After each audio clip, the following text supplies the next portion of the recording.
Ya, Assalamualaikum warahmatullahi wabarakatuh. Assalamualaikum warahmatullahi Waalaikumsalam wabarakatuh. warahmatullahi. Salam sehat dan salam sejahtera untuk kita semua. Nah, alhamdulillah ya bisa bertemu kembali. Sepertinya untuk agenda kelas weekend ini setiap minggu bertemu dengan Bu Ratih ya sampai nanti di bulan Desember. Semoga nggak bosen.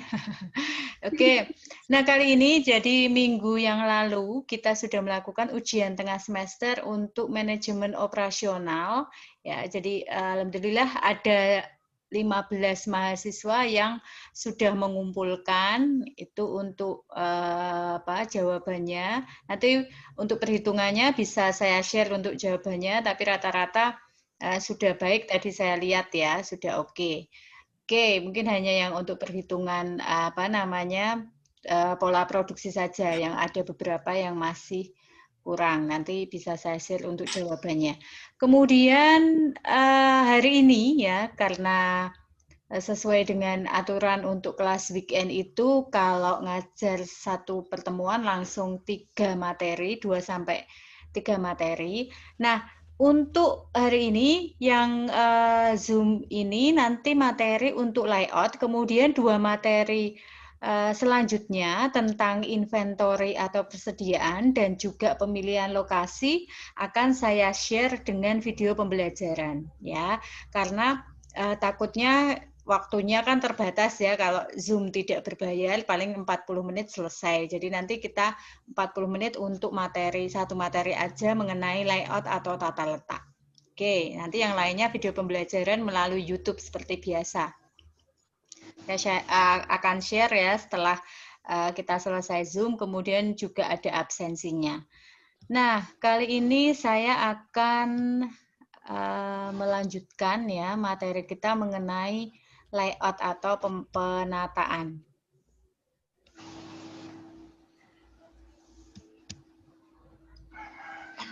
Semoga bisa tertampil ya, sampun. Sudahkah tertampil? Sudahkah bisa ditangkap? Sudah. Sudah, Nggih. Sudah, Bu. Ya, mungkin Sudah. ini mungkin dengar ya karena saya ruangannya itu saya di kamar jadinya agak dekat jendela, mungkin nanti ada gluduk-gluduk karena ini sudah mulai hujan, semoga tidak putus sinyalnya juga.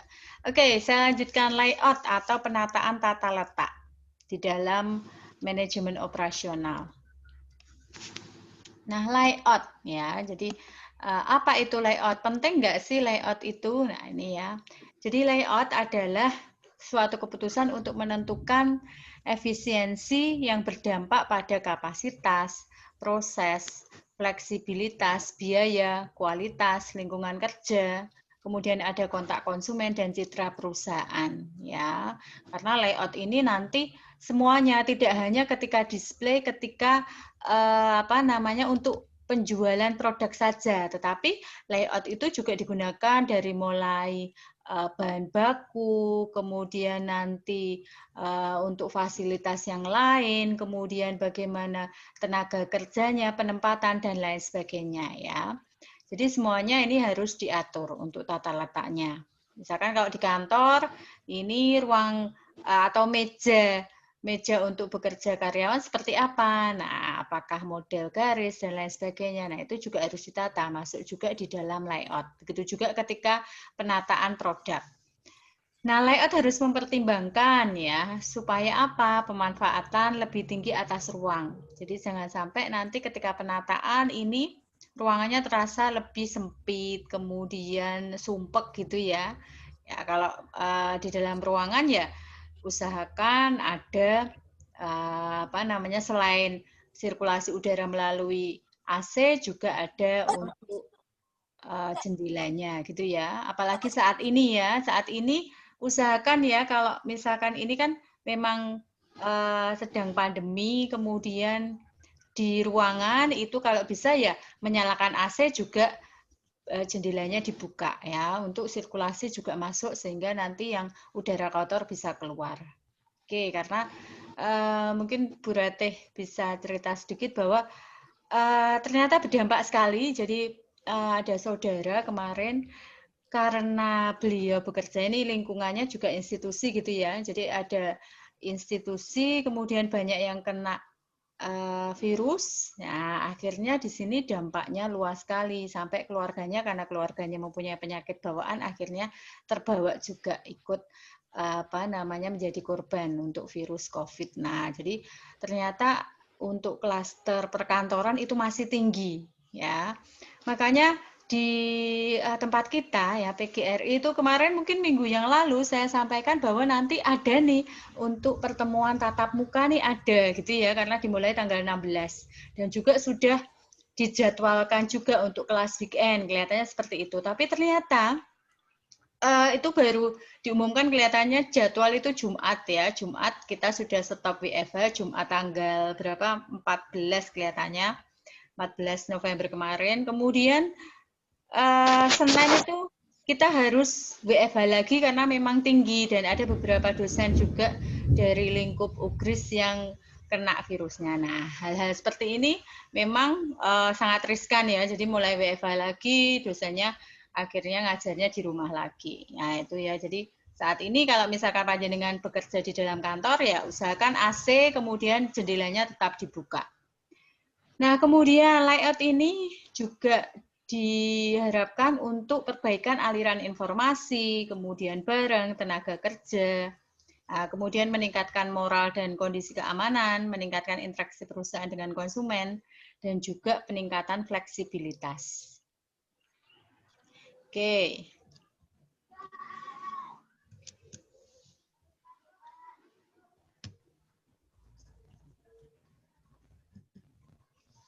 Selanjutnya, nah ini ya. Ada beberapa, nah ini Mas Ridwan baru masuk, ada beberapa tipe layout ya. Yang pertama adalah layout dengan posisi tetap. Ya, posisi tetap misalkan di sini memerlukan tempat luas seperti pembuatan jalan layang maupun gedung. Nah, posisinya tetap ya karena sudah ada strukturnya, bangunan, kemudian ada desainnya. Itu layout dengan posisi tetap. Kemudian yang kedua layout berorientasi pada proses ya, produksi dengan volume rendah dan variasi tinggi job shop. Ya, misalkan di sini ketika musiman ya, musiman pada waktu event, misalkan event untuk event-event olahraga internasional atau diadakan 2 tahun sekali, 4 tahun sekali gitu ya, olimpiade misalkan atau Piala Dunia. Nah, ini produksinya musiman, artinya musiman ya mereka memproduksi pada saat event-event saja. Nah, ini berorientasi pada proses ya. Jadi tidak tiap hari berproduksi ya, seperti manufaktur dan lain sebagainya. Kemudian layout perkantoran ya, perkantoran berarti seperti tadi yang saya sampaikan, bagaimana cara menempatkan tenaga kerja, bagaimana peralatan kantor. Nah, ini sambil kita diiringi suara gluduk-gluduk. Oke, karena sudah mati ternyata, sudah mati lampu tempat saya ini. Oke, nah kemudian peralatan kantor tadi ya, berarti kalau ada ruangan kantor, ada tempat duduk, kemudian ada juga untuk fasilitas, misalkan printernya, lemari buku, dan lain sebagainya, itu di dalam suatu ruangan. Kemudian ada layout retail. Ya, ini seperti di swalayan-swalayan, Indomaret, Alfamaret. Nah, ini juga harus ditata. Biasanya desainnya itu sama ya di semua swalayan. Ya, Indomaret misalkan, oh ternyata ketika masuk itu biasanya kita didisplay untuk barang yang promo misalkan. Kemudian mungkin kalau Indomaret Point ada shopnya untuk coffee shop, kemudian ada pernah juga saya menjumpai mereka jual buah juga, kemudian jual makanan cepat saji ya, nasi dengan ayam. Nah, ini ya, biasanya ini seperti itu. Kemudian layout gudang. Ya, layout gudang mengefisiensikan ruang penyimpanan dan sistem penanganan bahan dengan memperhatikan kelebihan dan kekurangannya. Ya, layout gudang. Jadi tentunya first in first out ya, barang yang masuk berarti itu barang yang kemudian akan didistribusikan. Ya, biasanya kalau untuk perusahaan food and beverage, makanan dan minuman ya berarti di sini Tentunya ada penomoran, coding. Ya, barang ini diproduksi tanggal berapa, kemudian nanti akan dipasarkan lebih terdahulu atau first in first out. Kemudian layout berorientasi produk. Ya, pemanfaatan tenaga kerja, mesin terbaik dalam produksi yang kontinu atau berulang. Nah, ini untuk manufacturing ya, berorientasi produk. Nah, jadi misalkan kalau perusahaan garment, ya ini berarti berorientasi produk atau perusahaan food and beverage. Selanjutnya, nah layout yang efektif adalah, nah mereka bisa menata untuk peralatan penanganan bahan, kemudian kapasitas dan persyaratan luas ruangan, jadi luasnya ini juga diatur, kemudian lingkungan hidup dan estetika, ya tentunya kalau untuk proses produksi ya di sini dihindarkan dari misalkan untuk tempat toilet dan lain sebagainya ya harus benar-benar clean atau harus benar-benar higienis. Kemudian aliran informasi, kemudian biaya perpindahan. Nah, ini biaya transportasi. Nah, ini yang juga harus diperhatikan untuk penataan layout. Nah, kemudian layout posisi tetap ya. Masalah yang dihadapi layout posisi tetap adalah bagaimana mengatasi kebutuhan layout proyek yang tidak berpindah. Nah, tadi seperti tadi ya, misalkan untuk pembuatan jalan layang, gedung-gedung, nah karena tempatnya terbatas, kemudian setiap tahapan berbeda dengan proses produksi. Kemudian volume bahan yang dibutuhkan ya. Contohnya adalah pada proyek pembuatan jalan layang, maka pembuatan konstruksi besi dilakukan di luar lokasi. Ya, setelah jadi tinggal melakukan penanaman di lokasi proyek karena nggak mungkin kemudian produksinya ini di jalan raya tersebut ya. Biasanya ini rangkanya sudah jadi kemudian nanti tinggal pasang seperti itu ya. Oke.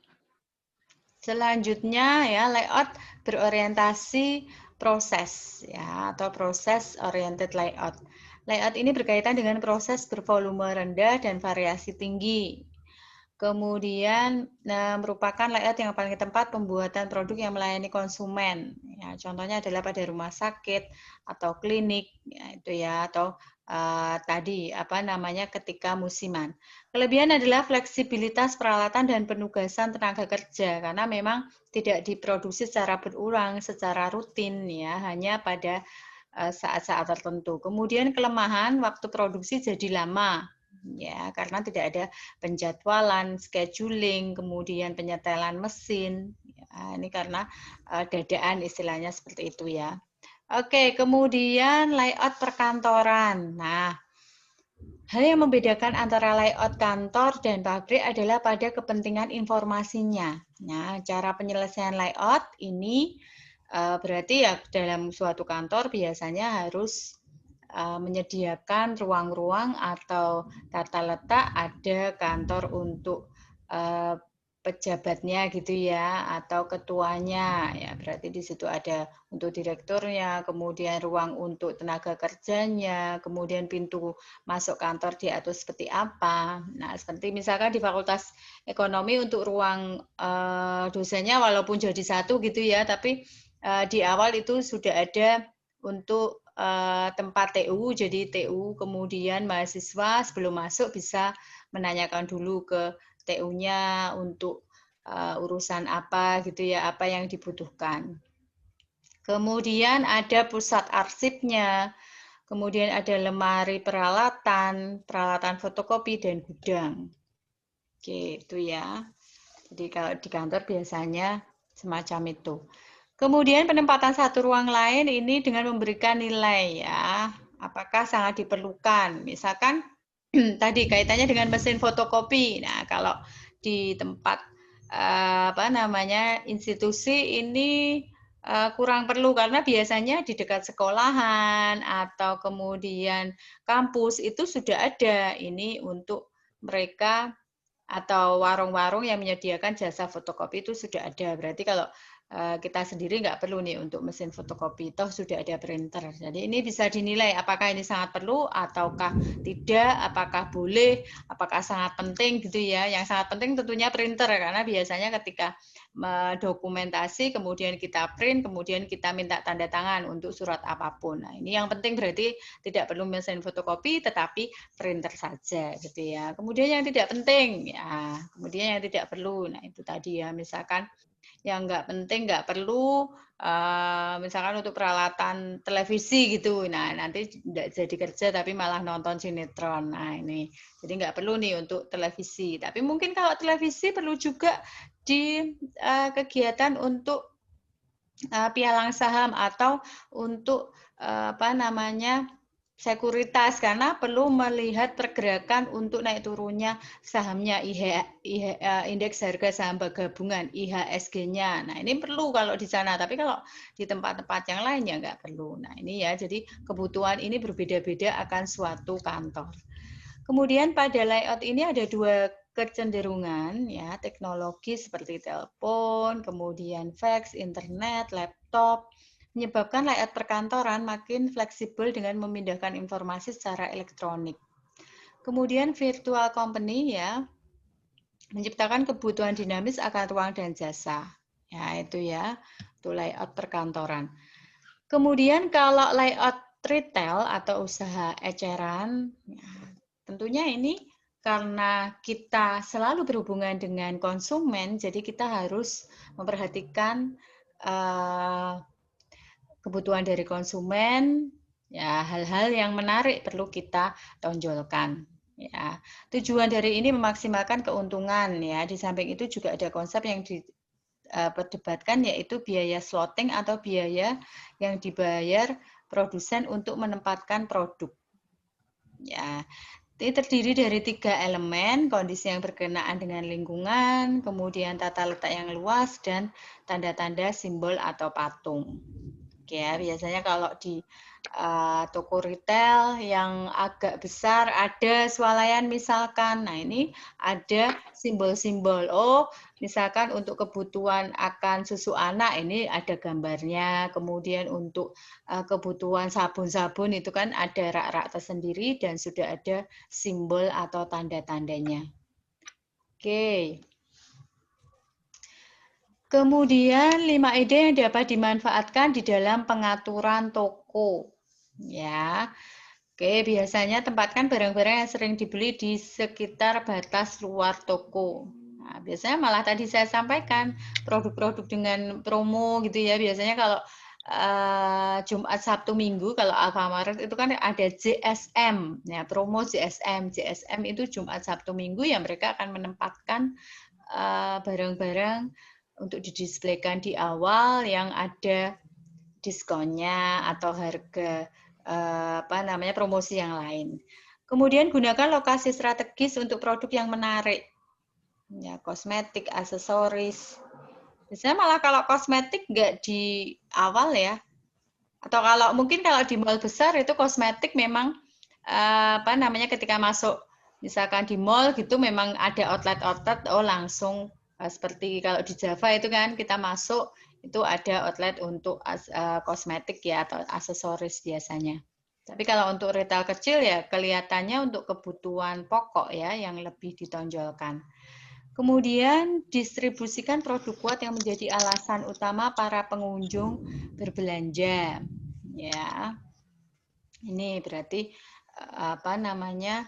Tentunya di sini harus dipikirkan oleh retail tersebut. Kemudian gunakan lokasi ujung lorong karena memiliki tingkat pertontonan yang tinggi. Kemudian jadi lorongnya kalau misalkan di mini retail ya harus diperhatikan.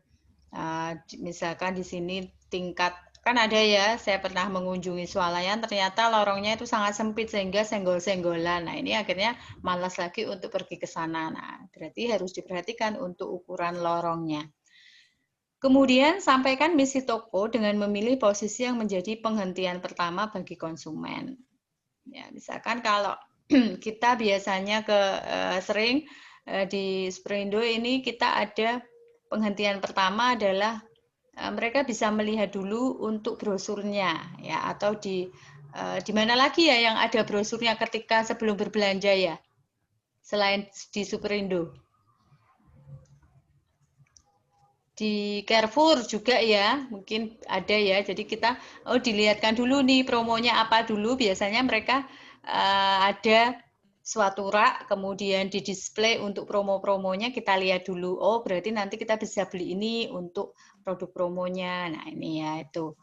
Oke, ya itu misinya. Jadi kita bisa memberikan misi toko kepada konsumen ya, supaya produknya ini apa yang sedang dipromosikan atau sedang in atau sedang dengan produk baru atau yang lain.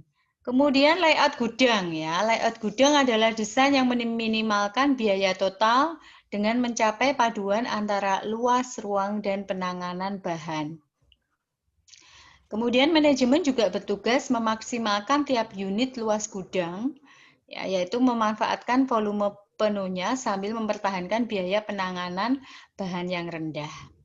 Kemudian biaya penanganan bahan itu masuknya peralatan, tenaga kerja, kemudian bahan, biaya pengawasan, asuransi, dan penyusutan. Kemudian ada yang ya, ada yang 3 konsep yang dikenal layout gudang ya, cross docking. Ya, apa itu cross docking? Ya, cross docking adalah cara menghindari penempatan bahan atau pasokan dalam gudang ya, memproses secara langsung di saat diterima. Kemudian ada random stocking ya. Random stocking adalah menempatkan persediaan di mana terdapat lokasi yang terbuka.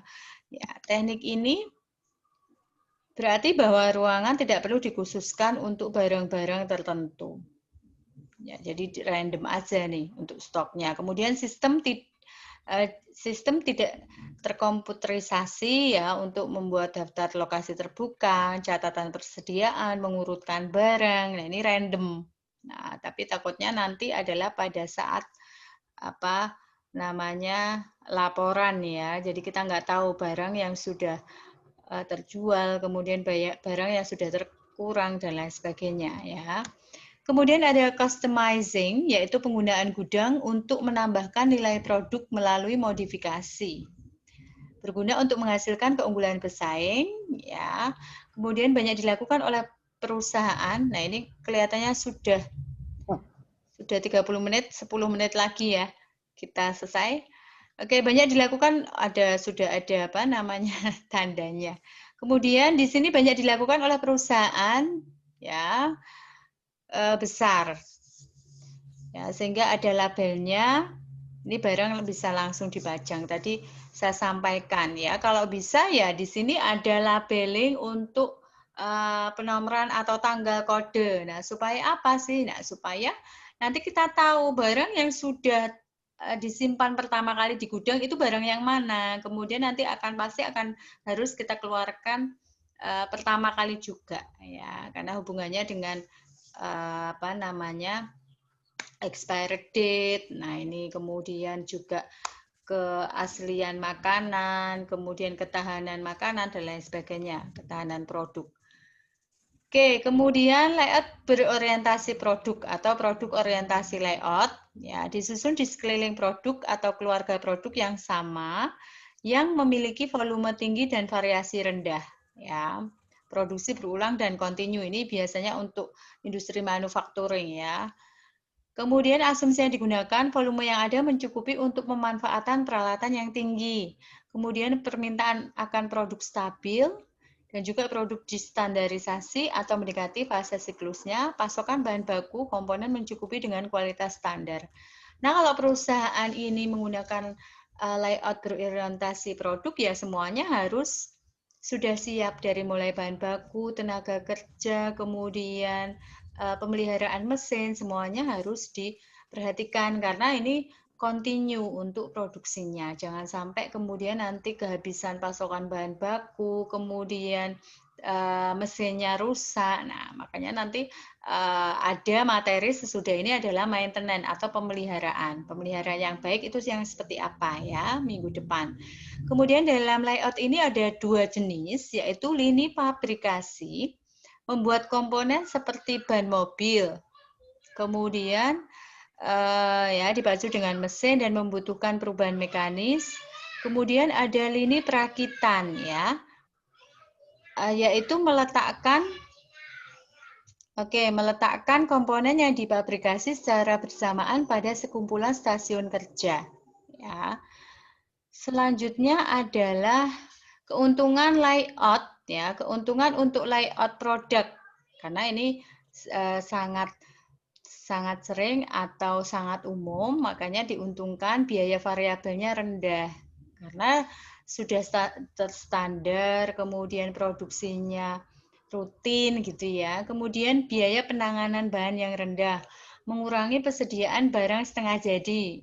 Ya, kemudian proses pelatihan dan pengawasan yang lebih mudah, kemudian hasil output yang cepat.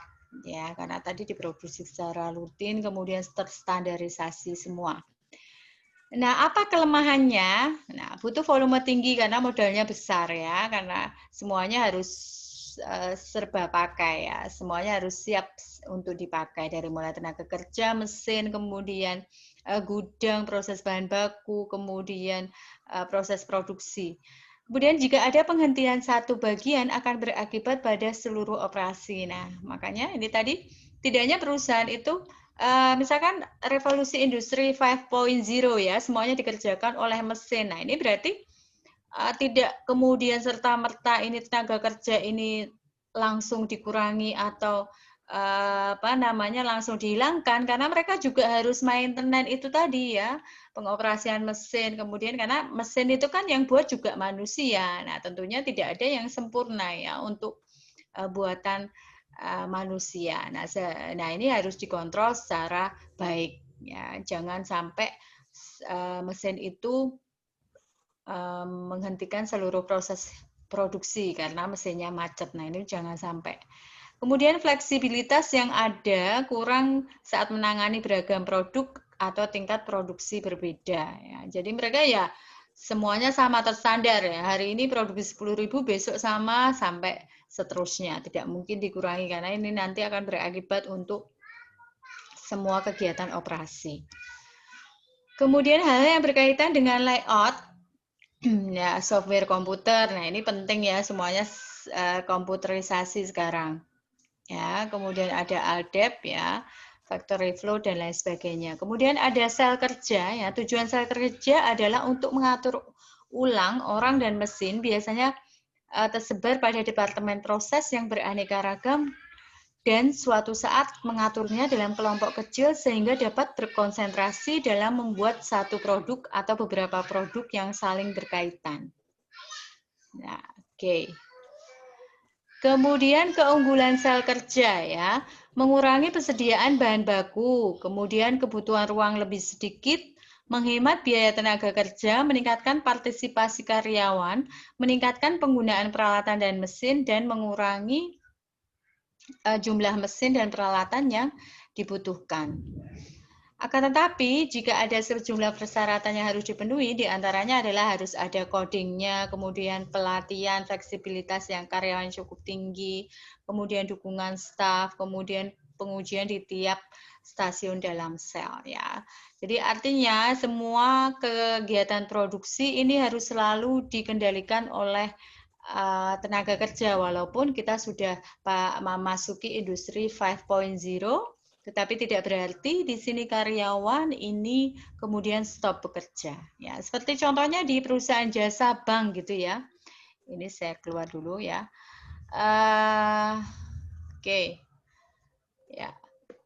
Industri jasa bank ya. Kita tahu bahwa di bank ini sekarang sudah, kalau kita lihat ya, memang mereka mulai menghentikan untuk kebutuhan akan tenaga kerja tetap ya. Kalau bisa dilihat lowongan pekerjaan di bank itu nanti adalah ikutnya outsourcing atau kontrak gitu ya, jarang untuk yang tetap karena ini berimbas pada tadi revolusi tadi yang menggunakan semua mesin untuk kegiatan operasinya. Jadi kalau di bank itu kan kita sekarang nggak perlu antri ke bank seperti zaman dulu kalau hari Senin itu bank rame karena untuk kegiatan atau proses transaksi kita nggak perlu ke sana. Kita mau ambil uang ya tinggal saja kita pergi ke ATM. Kita mau transfer uang ya tinggal saja kita mobile banking atau internet banking beres. Ya, kita mau membayar bahkan membayar cicilan apapun ya sekarang langsung aja pakai internet banking. Nah, lebih dimudahkan.